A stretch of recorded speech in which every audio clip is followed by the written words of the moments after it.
Yes. Good morning mga kasama. Nandito na naman sa Good nagbabalik. Siyempre, kung di ka pa nakasubscribe sa ating channel, pa-subscribe na lang po at hit mo na rin yung bell para update ka sa ating mga video. SP, sa pag-absent ni Senator Bato, di sana hiniling na makuha yung chairmanship. What?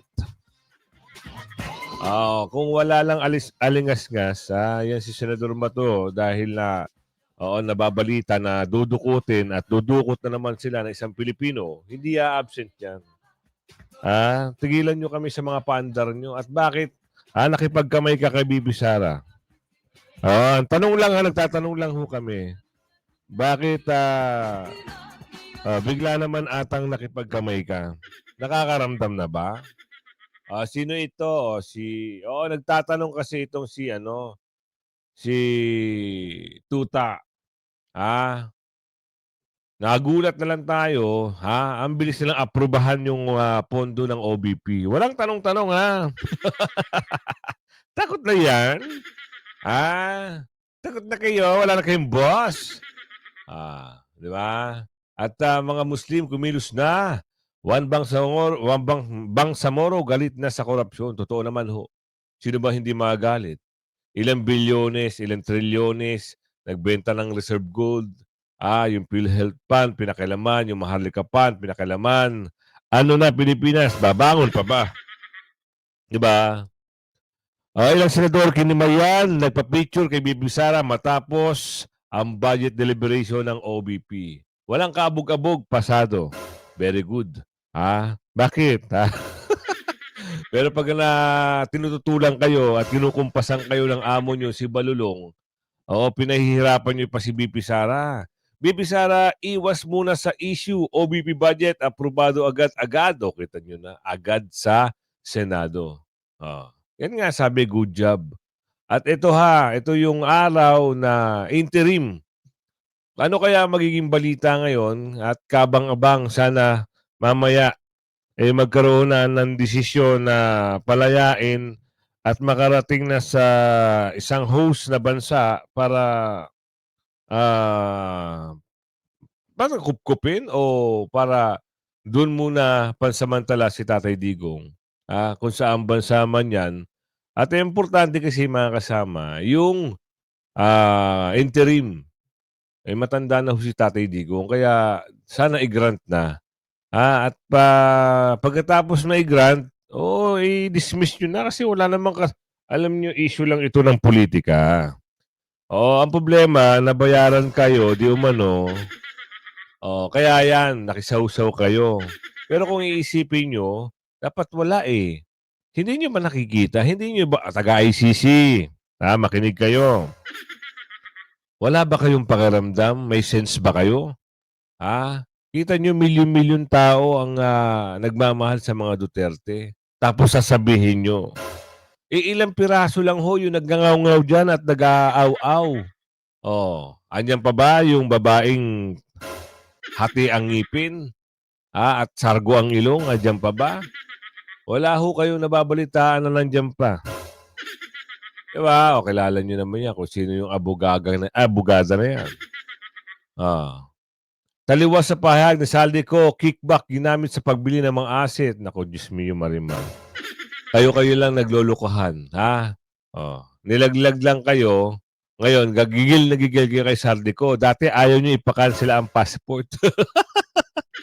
Ayaw nyo, di ba? Kasi, poprotektahan nyo. Ngayon, nilaglag kayo. Ngayon, nagmamadali kayo ngayon, ipakansela ang passport. Bakit, pauwiin. Ikaw ba naman, kung hindi ka ba naman eng-eng, ikaw na namumuno, nagbibigay ka ng pahayag na ganito. Sinabi niya sa kanyang live ba yun o video recording na yun? Dati hindi naman siya nagbibideo-video eh. Ngayon, tain-tain mag-video, halos araw-araw ata video. Ganito ang sabi, lumapit daw sa kanya ang kampo ni Saldico na binablackmail daw siya. Kailangan na raw ganito. Hindi na raw maglalabas ng video si Saldico, wag lang i-cancel ang passport. Kung hindi ka naman sangkatutak na mahina ang kokote, presidente ka. tapos lumapit sa'yo, dapat pinahuli mo. Naku naman ng bugi. Kinasuhan mo sana, 'di ba? Yun na lang. Oh, intindihes. Oh, para maistoryahe ka, o magsasalita ka ng ganyan, sino paniniwalain mo? Ano ka namang bugi naman, oh, ka-Rudy, mama. Galing-galing nga ng pagsisinungaling. Ay, pasok na nga natin 'to. Ito kasi masyadong, gulat na lang tayo, bigla na lang umeksena. Bigla na lang, nagsalita na sayang daw ang chairmanship. Eh, anong pakialam mo kung absent ng absent dahil nga merong banta, na meron ng warrant. Kayo naman, hindi naman kayo nakakaintindi. Pero pagtapos ng sigalot na ito, kayo naman ang, maba-back to you naman, sabi ni Aling Dolores. Sana, kung hindi mo kaya, hindi mo dapat hiniling na makuha mo yung chairmanship niya, especially vice chairmanship ng budget, national defense. Napakahalaga eh. SP yung kay Senator Bato lang, nagpaalam po ba siya na absent siya even budget day? Hindi, walang, he has not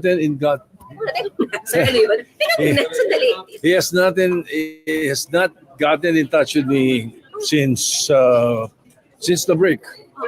So is that okay na hindi niya nade-defend? The chairman, Senator Sherwin Gatchalian will take over. Yes, siya naman ang chairman eh. Mga vice chairman lang sila eh. What do you make of it, SP, na hindi siya nagpaalam? Pwede po yun, SP? Pwede. Oh yeah. Malalaki na sila. It's their own lookout. Ano yung absent siya? Yun ang party. Yeah, absent yun. From November 10 and November 11. Is that okay na hindi nila nade-defend yung agency na dapat nade-defend nila? Hindi okay yun. In the first place, dapat hindi mo hiniling na makuha mo yung mga chairmanship na yun. Ito naman sasabihin namin sa iyo. Makinig naman kayo. Kung wala namang bali-balita na may warrant of arrest na naarestuhin na idadali sa Hague, itong si Senador Bato, hindi naman mag-a-absent yan. Wala naman sa bokabularyo ng tao mag-a-absent. Masigla nga, masigasig nga ang tao. Gusto niyang pumasok ng pumasok at magbigay ng kanyang serbisyo sa taong bayan. Ikaw ba naman, isipin mo presidente na nga nadala nila sa dahig. Ito pang senador, kung talagang meron. Alisin nyo, yung extradition at surrender. Alisin nyo, papasok yan.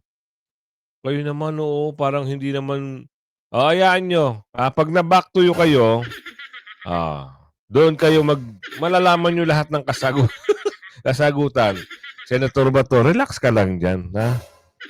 Diyan ka muna sa gilid-gilid, sa gidli-gidli, huwag ka munang, alam mo naman yung mga yan. May lahing mga, baka mamaya kunin ka nga nila eh.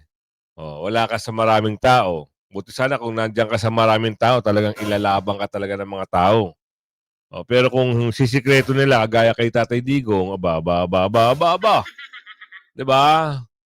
Tuloy mo. Naman, kung kaya mo. Sana, kung hindi mo kaya, hindi mo dapat hiniling na makuha mo yun. Ayan. Kayo naman, masyado kayo ma-showbiz sa bagay. Showbiz nga pala kayo. Kaya ni Senador Bato lang. Iniiwasan niya lang magkaroon ng mga dakipan, at saka pinag-aaralan ni Senador Bato.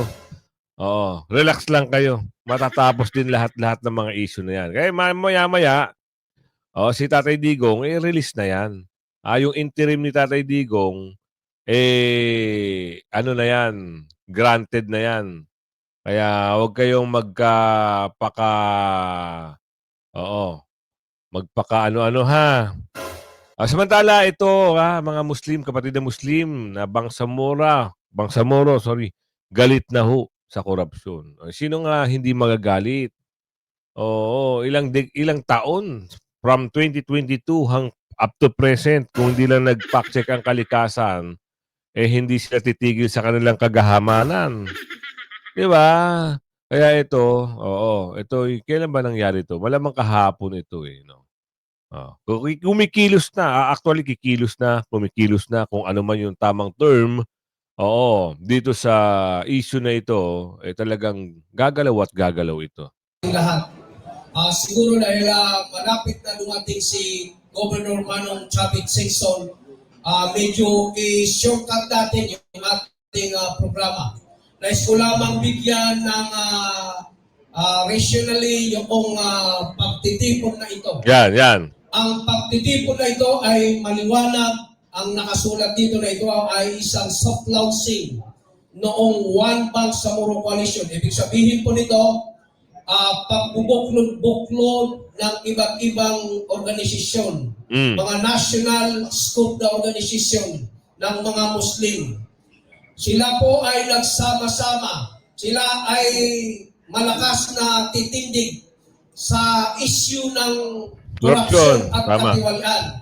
Sino ba naman ang hindi nakakaalam sa atin ngayon kung hanggang saan tayo nilubog ng katiwalian at pagdarambong ng ating mga politiko, ating mga government official.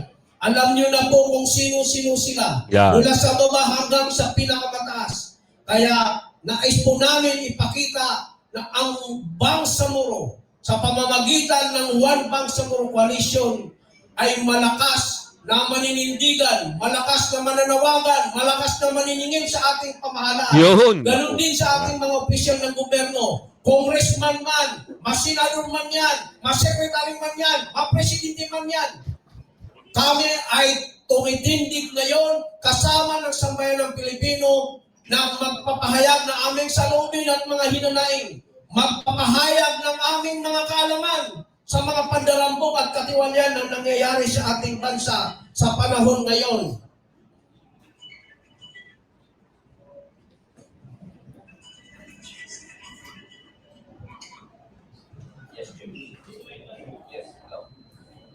Kailan lamang nakita natin yung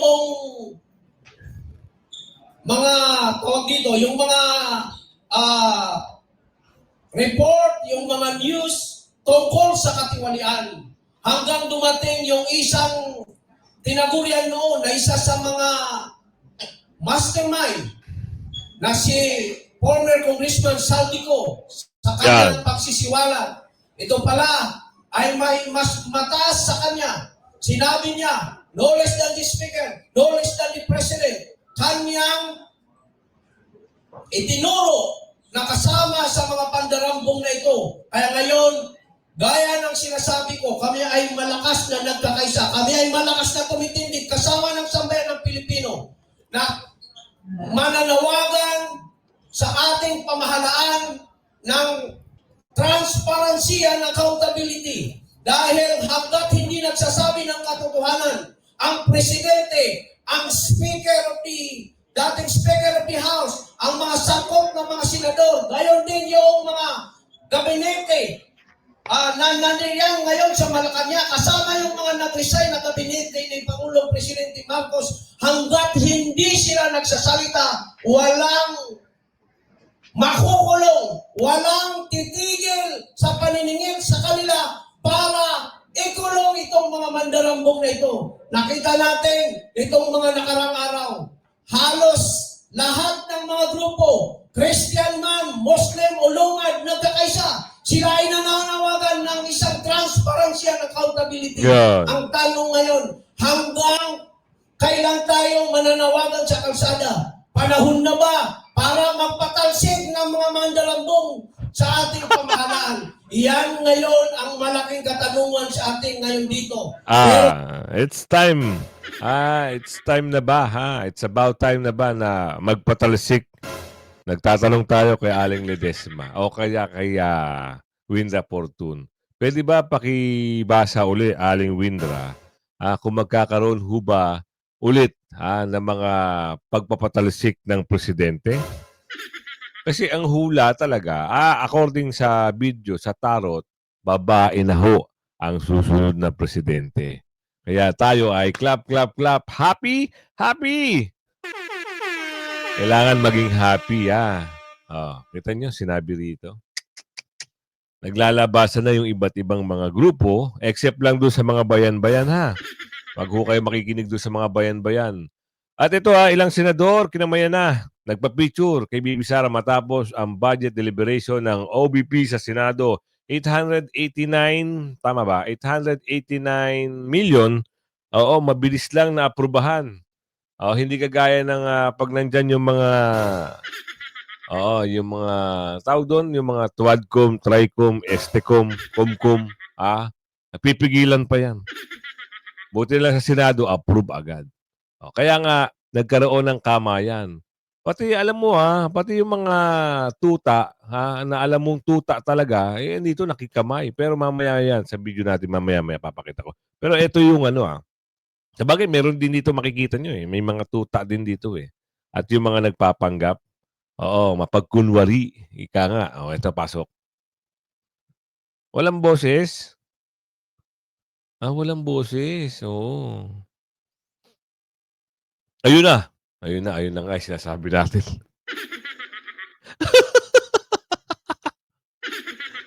Plastic! Nakangiti siya 1, 2, 3, 4.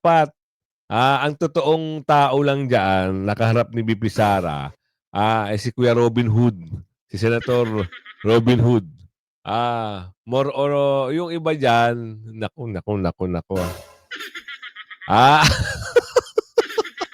Diyos ko, Marimar, Ka Rudy, ilayo mo si BP Sara sa mga plastic na tao. Tuloy.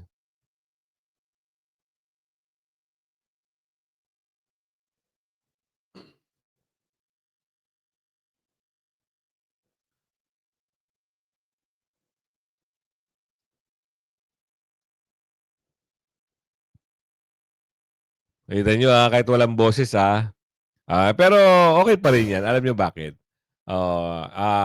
Ceasefire muna sa pamumulitika. Trabaho muna. So, kailangan kasi ni Bibi Sara para makatulong. Especially doon sa mga medical assistance, burial assistance, at kung ano-ano pa. Importante kay Bibi Sara yung yung pagtulong sa ating kababayan. Alam niyo, malaking bagay ang OBP Hindi ko nga alam, baka mamaya yung guarantee letter ngayon dahil sa issue ng mga korupsyon. O baka mamaya apektado ang ating kababayan Alam niyo ito bibigyan ko kayo ng isang Ang mga congressman pwede kayong lumapit diyan. Pwede kayong humingi ng tulong, medical o burial assistant. Sa medical assistant, makakahingi kayo diyan, depende sa bait ng congressman. Depende sa takaw ng congressman, sa katimawaan sa pera, kung magkano bibigay sa inyo. Totoo yan. Ang maganda dyan, ang OBP, matik yan, 20 pataas ang bigay niyan. Malaking bagay sa akin ang OBP especially talaga sa medical assistance. Nakatulong sa akin ang OBP. Isa sa family member namin. Tapos, pwede rin kayong lumapit sa mga senador. Kung kayo ay merong problema sa billing sa ospital o mga gamot, pwede kayong lumapit. At especially sa malasakit, malaking tulong ni Senator Bongo ang malasakit. Yan ang number 1. Kaya magaling number 1 talaga. Kita mo, nag-number 1 Senador Bongo dahil, alam niyo kung bakit? Dahil sa kanyang programa ng malasakit. So, ituloy na natin. Gusto nyo? Kasi yung mga plastic na tao, andyan ito bigyan lang ng isang Tsaka walang boses. Bibi Sara, iwas muna sa issue. Okay. Iwas muna talaga. Magtuon muna sa trabaho. Salamat OBP Salamat Bibi Sara. Tulad sa opisina ng Pangulo, mabilis ding lumusot sa Senado ang proposed 2026 budget ng Office of the Vice President. Present si VP Sara sa deliberasyon pero no comment siya sa mga alegasyon laban kay PBBM. Narito ang agenda report ni Hannah T. Thank you. Next year na. Thank you. Next year na lang daw sasagutin ni Vice President Sara Duterte ang mga tanong tungkol sa ongoing corruption issues sa gobyerno. Kabilang dito ang mga akusasyon ni dating Ako Bicol Party List Representative Zaldico kay President Bongbong Marcos at ang pagbanggit ni VP Sara tungkol sa kahandaan niyang maging Pangulo sa gitna ng mga issue sa flood control scandal. Sa pagdalo sa budget briefing kanina sa Senado, binati na lang ni VP Sara ang Senate media ngayong papalapit na ang holiday season. The reason na pumunta ako dito ay para batiin kayong lahat ng Blessed Christmas and a Happy New Year. Yo, thank you po. And I wish you good health in the year 2026. Nagpasalamat din ang bise sa Senado dahil sa loob lang ng higit kumulang 5 minuto, inaprubahan na ang 889 million peso budget ng Diba? Office of the Vice President for 2026. Walang Ay, isipin niya. 5 minuto, pasado. Samantalang nung, andyan yung boss nila at may kumpas at may tali yung mga congressman na may tali sa ayaw, di ba? Oo, ngayon eto, 5 minuto, pasado. Salamat pa rin sa mga senador, sa mga pagiging tupper. debate sa plenaryo tungkol sa budget ng OVP. Pero nagpahayag ng suporta ang Duterte ally na si Senator Robin Padilla. Good job. Natuwa si Padilla dahil hindi raw iniipit ng Senado si VP Sara. Sa akin pong karanasan sa tuwing may dadating na kalamidad, kalungkutan, kamatayan, naandyan po lagi ang ating pangalawang Pangulo upang makiramay, tumulong, kahit saan pong lupalop sa Pilipinas, makikita po natin ang opisina ng ating pangalawang Pangulo. Tama. Nasa higit kumulang 902 million ang proposed budget ng OVP para sa 2026. Pero pagdating sa budget deliberations ng House of Representatives, binawasan ito pa 733 million.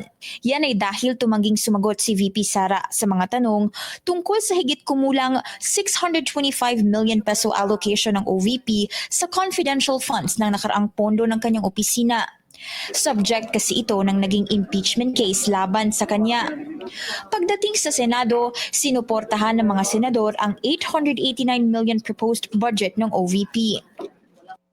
Inimpeach ng House of Representatives si VP Sara ngayong taon, bunsod ng ilang mga issue, kabilang ang sa paggamit ng confidential funds. Pero pagdating dito sa Senado, inarchive na ang impeachment complaint dahil sinabi ng Korte Suprema na mali ang naging proseso sa Kamara, kaya't hindi na ito pinagpatuloy sa Senado. Yan. Buti lang andyan si Senator Chis Escudero. Dahil kung wala si Senator Chis Escudero, sigurado, tuloy-tuloy yan, lalo na yung kanina nakipagkamay na sobrang kaplas. Di ba? Siya yung gustong-gustong ma-impeach si VP Sara dahil may kumpas ng amo. Pero, ito sasabihin ko sa inyo, si Senator Chis Escudero, ngayon tahimik lang siya kasi nga, yung mga binibitawan at binabato sa kanya mga issue, actually, hindi natin masasabi na tumanggap nga ng ganung pera o 30 million kung ano man yung ang gusto nilang iparating. Hindi mo masasabi kasi hindi tatanggapin sa hukuman o sa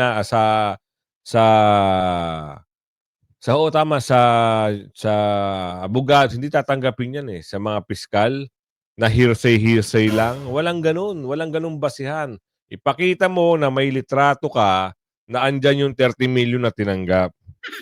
Pakita mo na may video ka na mayroon kang 30 million na tinanggap. Ipakita mo rin, na mayroon kang video na magkasama kayo at nagbibilangan kayo ng 30 million. Pero sasabihin mo na ito si Senator Chis Escudero ay nakinabang dahil daw binigyan siya ng kampanyahan ng pondo para sa kampanya. Nako, isang malaking kalokohan yun. Hindi ko binibuild up, alam nyo, malaking tulong si Senator Chis Escudero kay VP Sara. Kaya nga kung halimbawa nakunin ni VP Sara ito si Chis Escudero, malaking maitutulong. Tsaka matalino, magaling. Hindi kagaya ng SP ngayon. Diba? Isipin nyo Ngayon, ang palagay ko parang bumaligtad na Diba? Kasi binira siya Binira siya ni Balulong. Siniraan siya. Dahil ayaw nga ni Senator Chis Escudero na Ayaw na Senator Chis Escudero na may impeach si VP Sara. Oh, 'di ba? Sinabi niya 'yun nung nag-speech siya.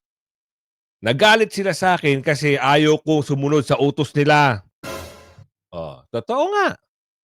Oh, pero ngayon may issue na naman si Senator Chis Escudero, meron siyang binabatuhan na naman na issue. Oh, aalamin natin 'yan sa mga susunod na mga bagay-bagay, ha. Oh, mga senador na kalyado ni VP Sara, full support. Oh, kita niyo. Ito yung magandang mga full support. Pero, ito yung totoo. Ito yung totoong full support, yung Duterte Black. Pero yung kanina, merong mga nakahalong dun eh. Ito pasok natin. Report ang mga senador na kaalyado ni VP Sara Duterte sa budget deliberation ng OVP. Pero kapansin-pansing, wala si Senator Bato de la Rosa. Nasa front line ng balita niyan, si Mayan Los Baños. Humarap sa plenaryo ng Senado si Vice President Sara Duterte para sa deliberasyon ng pondo ng kanyang opisina sa susunod na taon. Pero wala pang 5 minuto, lumusot na sa plenaryo ng Senado ang pondo ng OVP. Ibinalik nila ang 889 million pesos na panukalang budget kahit pa tinapyasan ito ng Kamara at ginawang 733 million pesos.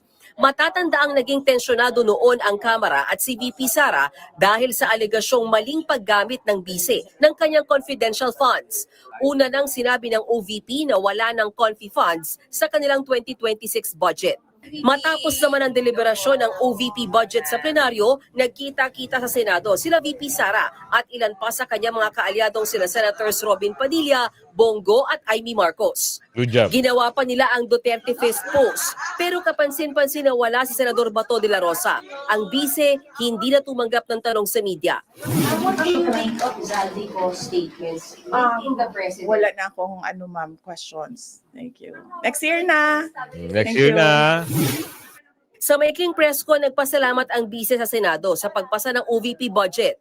Ayon naman kay Finance Committee Chairman Win Gatchalian, ngayon ang huling araw ng budget deliberations dito sa Senado. Nakatakda sana si Senator Bato de la Rosa na mag-defend ng budget ng Department of National Defense. Pero absent pa rin siya hanggang ngayon. Samantala, planong isa lang sa period of amendments ang pambansang budget sa susunod na linggo. Hindi pa pumapasok si Senator Bato de la Rosa simula nang mag-resume ang sesyon. Yung kay Senator Bato lang, nagpaalam po ba siya na absent siya even budget day? Hindi, he has not gotten in touch with me since the break. What do you make of it, SP, na hindi siya nagpaalam? Pwede po yun, SP? Oh yeah, malalaki na sila. It's their own lookout. Ayon pa kay Senate President Soto, hindi magandang absent ang senador na magdedepensa ng budget ng isang ahensya. Hindi okay yun. Sana, kung hindi mo kaya, hindi mo dapat hiniling na makuha mo yung chairmanship Ito nila. naman, para naman kayong 'di ba? Ganun lang 'yan. Pag mayroong mga banta, kailangan niyo munang i-safety ang sarili, 'di ba? Hindi niyo naman kayang protektahan 'yan kung sakaling arestuhin 'yan, 'di ba? O ngayon, pag natapos lahat ng problema next year, kayo naman, sabi ni Aling Ledesma. Back to you. Sabagay, lulusot naman ito eh. Kasi siya, naging part lang siya ng utos. Pero hindi siya part sa yung nangyari kay Tatay Digong. So, wala siya magiging partisipasyon yun. Ngayon, ang nangyayari kasi dito, parang sila yung naging tagapag-atake. So, taga-depensa ni Balulong. Pero wala na. Kita nyo nga yung isa, si Tocson parang nananahimik na eh. Parang gusto nang bumaligtad dati. Parang gusto nang bumaligtad eh.